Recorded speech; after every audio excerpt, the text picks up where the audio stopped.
പണ്ടൊക്കെ എന്ത് നന്നായിട്ട് പഠിച്ചിരുന്ന കുട്ടിയാണെന്നറിയോ? ഇപ്പോൾ ഒരു വരി വായിച്ചെടുക്കാൻ പോലും അവനെക്കൊണ്ട് കഴിയുന്നില്ല. ഇങ്ങനെ ഒരു അവസ്ഥയിലോട്ട് എത്താൻ സാധ്യതയുണ്ടോ? എന്തുകൊണ്ടായിരിക്കും അങ്ങനെ ഒരു അവസ്ഥയിലോട്ട് എത്തിയിട്ടുണ്ടാവുക?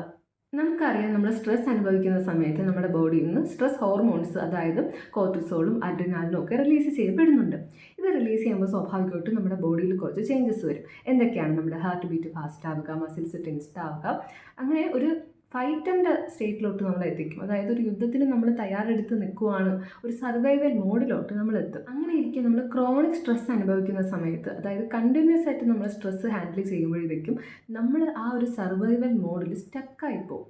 അങ്ങനെ സ്റ്റക്കായി പോകുമ്പോൾ ഉള്ള പ്രശ്നമാണ് നമ്മുടെ പഠനത്തിനെയും ഓർമ്മയ്ക്കും ഒക്കെ സഹായിക്കുന്ന ഹിപ്പോ ക്യാമ്പസ് എന്ന് പറഞ്ഞ് ബ്രെയിനിലെ റീജിയനിൽ ഷ്രിങ്കായി പോകും, അതായത് ചുരുങ്ങിപ്പോവും. അങ്ങനെ വരുമ്പോൾ നമ്മുടെ പഠിത്തത്തിനെയും മെമ്മറിയൊക്കെ അഫക്റ്റ് ചെയ്യും.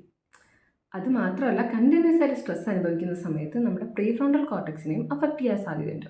അങ്ങനെ വരുമ്പോഴത്തേക്കും നമ്മുടെ ഡിസിഷൻ മേക്കിംഗ് കപ്പാസിറ്റിയും നമുക്ക് കാമായിട്ടിരിക്കാനുള്ള എബിലിറ്റിയൊക്കെ ലോസ് ആയി തുടങ്ങും. ഇപ്പം നമുക്കറിയാം, ആ സർവൈവൽ മോഡിൽ തന്നെ സ്റ്റക്കായിട്ട് ഇരുന്ന് കഴിഞ്ഞാൽ നമുക്ക് പല എബിലിറ്റീസും നഷ്ടപ്പെടുന്നു. സോ അടുത്ത തവണ സ്ട്രെസ്സ് വരുമ്പോഴത്തേക്കും, അടുത്ത തവണ ഈ സർവൈവൽ മോഡിലോട്ട് നിങ്ങൾ പോകാൻ സമയം നിങ്ങളൊന്ന് പോസ് ചെയ്തിട്ട് ഒരു ബ്രീത്ത് എടുത്തിട്ട് ജസ്റ്റ് നിങ്ങളുടെ ബ്രെയിനിനെ ഒന്ന് റിമൈൻഡ് ചെയ്യുക, യു ആർ സേഫ് എന്ന്.